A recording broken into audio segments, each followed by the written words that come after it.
everyone, good morning. Cheers.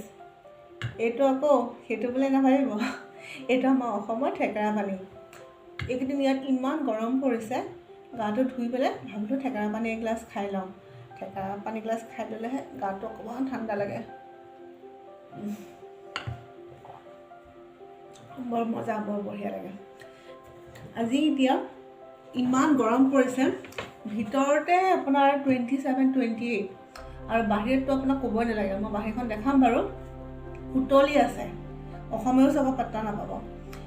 বাহিৰত এতিয়া বৰ্তমান 35, 36, 37, 38লৈকেও হৈ যায়। গৰমৰ কাৰণে হাজবেণ্ডৰ খাব মন গৈছে বিলাহী আৰু ফুলকবি তৰকাৰী, আৰু মোৰ খাব মন গৈছে ঠেকেৰা দি অকণমান মাছৰ তৰকাৰী।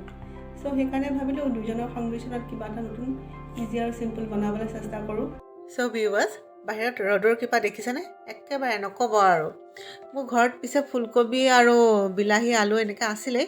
মই ফুলকবি আৰু আলু ধুনীয়াকৈ কাটি ল'লোঁ আৰু বিলাহী দুটা বইল কৰি মিক্সিত মাৰি লৈছোঁ। আৰু ঠেকেৰা আছিলে, ঠেকেৰাখিনি পানীত অকণমান ধুই পেলাই আৰু অকণমান পানী দি পেলাই 5 মিনিটমান কোমলিবলৈ থৈ দিছোঁ। ইফালে ফ্ৰাই পেন এখনত মাছ কেইটুকুৰা হালধি নিমখ সানি ল'লোঁ, সানি লৈ পেলাই ধুনীয়াকৈ এটুকুৰকৈ ভাজি ল'লোঁ। আৰু মাছখিনি ভাজা হোৱাৰ পিছত ফুলকবি কেইটুকুৰাও হালধি নিমখ মিক্স নকৰাকৈ এনেই আৰু এবাৰ ফ্ৰাই পেনখনতে এটুকুৰকৈ ভাজি লৈছোঁ। এতিয়া মই ইটো ছাইডত এটা কেৰাহীত কেইটামান ক'লা সৰিয়হ ফুটাই লৈছোঁ। সৰিয়হকেইটা ফুটাওঁতে ঢাকনিখন মাৰি দিছোঁ, নহ'বা বৰ চিটিকি পৰে। তাৰপিছত পিঁয়াজ অকণমান ধুনীয়াকৈ ভাজি লৈ তাত অকণমান জলকীয়া গুড়ি, অকণমান হালধি দি ফুলকবিখিনি ভাজি থোৱা ফুলকবিখিনি তাত ঢালি দিছোঁ। এতিয়া ভাজি থকা ফুলকবিখিনিৰ ওপৰত সোৱাদ অনুসৰি নিমখ অকণমান দিছোঁ, অকণমান জিৰা গুড়ি, অকণমান ধনিয়া গুড়ি, আৰু মোৰ তাত মটৰ আছিলে কাৰণে মই কেইটামান মটৰ ছটিয়াই দি অকণমান ভাজিব লৈছোঁ। এবাৰ ভাজিব, এবাৰ ঢাকনিখন মাৰিব, অকণমান সিজিবলৈ দিব। তাৰপিছত টমেটো পিউৰিখিনি ফুলকবিৰ ওপৰত ঢালি পেলাই এতিয়া আপুনি মাছখিনি দিব পাৰে। মাছখিনি দি অকণমান লৰাব, মানে অকণমান ফ্ৰাই কৰিব আৰু যাতে এই কেঁচা কেঁচা গোন্ধটো নোহোৱা হয়।